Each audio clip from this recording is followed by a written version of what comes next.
Hello students, welcome to Learning English class. Our today's topic is use of has and have. So has is a helping verb used for singular noun and have is used for plural noun. So let's proceed and see few more examples. Has is used for one noun or for singular noun. See the example. Mona has a beautiful doll. Mona is singular noun, so along with singular noun, we use has. Has is used along with singular pronoun also. The singular pronouns are he, she and it. So when you use pronoun she, you have to use has along with it. So here the example is given. She has a balloon.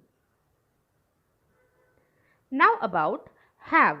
Have is used for plural noun. Here the example is given. All the students have their own books. All the students is plural noun, so along with it, have is used. Have is also used along with plural pronoun like you, we and they.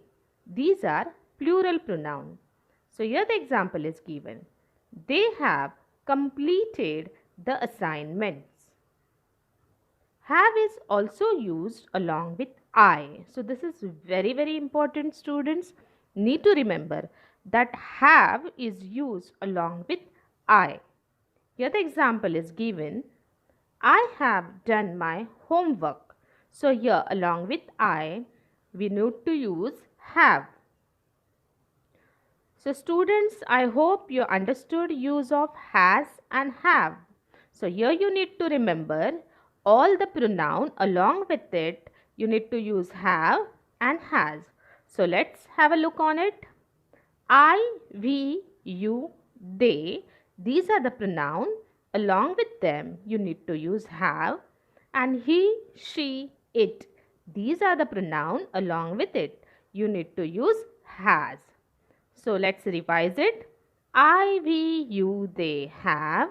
He, she, it has. Let us repeat it. I, we, you, they have. He, she, it has. So this way we will remember how to use has and have. So here one worksheet is given. Try to solve it. Fill in the blanks with has and have. See the first example we will do. She dash done her homework. She is singular pronoun, so we'll use has. So she has done her homework. So this way students, you try to solve all these examples.